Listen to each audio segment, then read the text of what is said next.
Hello everyone and welcome back to Bitwig Studio and Music Production. This is lesson 5.21, and in this lesson I just want to walk through how we can set the polysynth up in a truly initialized state. So what I want to have is just one buzzing tone coming through. So let's add in the polysynth here and get started on that. You want to have a true initialized state when you're learning so that you know every time you're making an adjustment you know where you're starting from, and that can be very, very helpful. So right now, if we listen to this,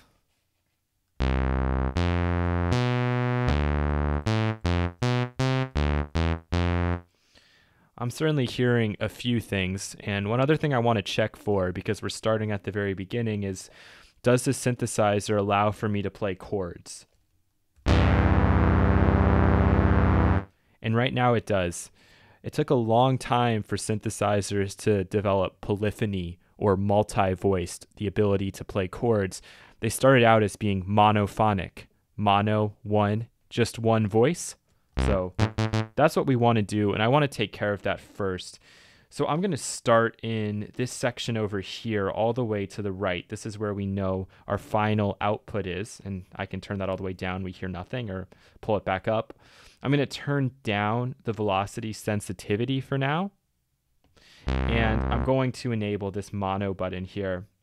So this is going to allow me to just play one note at a time. So even if I'm trying to play chords, right there it's only playing a C, and if I do play one note and then another, you hear we get kind of that riff effect. And in case you're wondering, if you don't have a MIDI keyboard plugged in, like I don't have one plugged in, enable caps lock and that will allow you to play the instrument. So I'm seeing a lot of stuff going on in the filter section, and I told you guys all I want is one buzzing tone. So we see that this is a low pass filter, and we've covered this before. So as I pull down on this, we're taking away harmonics until we're just left with the fundamental.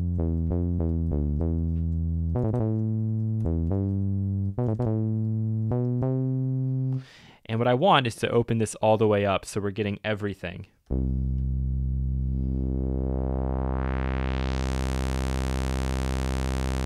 Now we're still hearing a little bit of extra buzz, and I'm guessing that's coming from the resonance.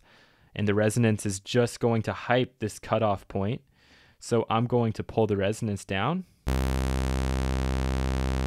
And we also have filter key tracking on. I'm just going to pull this down to 0. We're going to talk about this in much greater depth later. But basically what's happening with key tracking is that, for example, let's say I only want to hear my fundamental.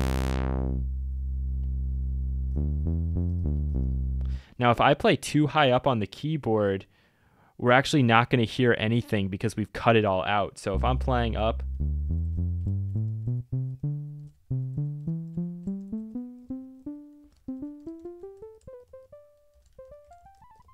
the sound is getting quieter and quieter, and if I actually increase this,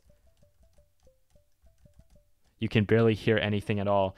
Key tracking is something that's used in pretty much all synthesizers for pitch by default. So as I play up the keyboard, it's taking into account the fact that I want to play a C, a D, an E, whatever. Key tracking on the filter is going to make it so as I play up the keyboard, this frequency is going to start to pull back so we can actually hear what's going on. So I'll put that to 100. I'll go down a couple octaves, and let's listen to how that works. Actually, let me put it somewhere in the middle.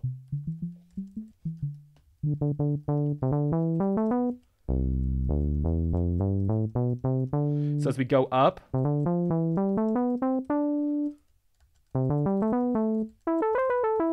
it stays at a pretty similar amplitude level. If key tracking is down and I play those same notes, we're going to be a little bit quieter. Okay, so I'm going to go back to what I want. I'm just going to go back to this basic low pass, pull my filter frequency up all the way, pull my key tracking down to 0.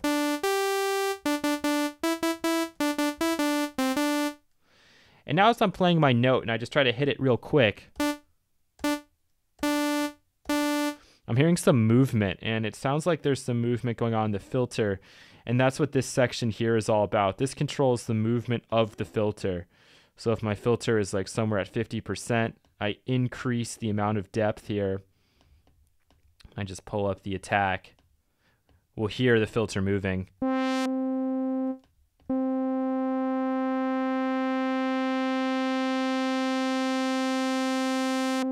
But I don't want that, and there are a couple ways I can get rid of it. I'm just going to double click this to set it to 0, and I'll also just pull down all the knobs. Last thing I need to take care of is my amplitude envelope here. You can see that there's some things going on. The attack stage, and we've talked about this a number of times, is how long it takes for my sound to get up to maximum. So I want this sound to trigger right away. If I pull this all the way down, it will. Full amplitude right away. Decay, if I have sustain down, is the length of the note, but I want a permanently sustaining note. So I could kind of maybe do that in two ways. One might be to pull the decay all the way up. But still gradually over time, it's going to start to fade away. And I don't want that. The knob that's actually going to let me control the level of my sound for as long as I hold the key down is the sustain level. Attack time, decay time, sustain level. So what I'm going to want to do is pull this all the way up to 100%, rendering the decay knob completely useless. And last but not least, I can pull the release down. Right now, if I play a note and let go, it's going to fade off. I don't want that. I just want it to open and close like a gate. So I'll pull my release all the way down. And now we have just that basic gate. And we're getting just now our sine, or excuse me, a mix between a square and a saw. So for my default, let's put it to the saw wave because that includes all of our harmonics, both even and odd.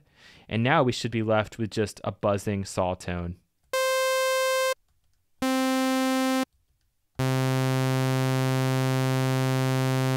Perfect. So at this point, you're going to want to save this as a preset. And we'll call it Brian INIT. And we can put it in the category of, well, it really doesn't matter that much the category we put it into. So we'll go to, it wasn't instruments, right? Leave an instruments, and I will just call this, I don't even feel like I need to tag it as anything. I can just click OK for now. And now if I go into my presets, I should be able to find the Brian INIT patch. I might have to close and reload this. That's what it looks like I'm going to have to do. So I'll delete the Polysynth. I'll pull it back in. And now there's Brian INIT right there. So easy to use. And we have that preset now. So we're ready to move on and do some other really cool things with this synthesizer. I hope you guys will also take the time to pull it back to INIT because this is where we're going to be starting from in all of our videos. Thank you so much for watching, and you will hear from me again in the next lesson. Take care.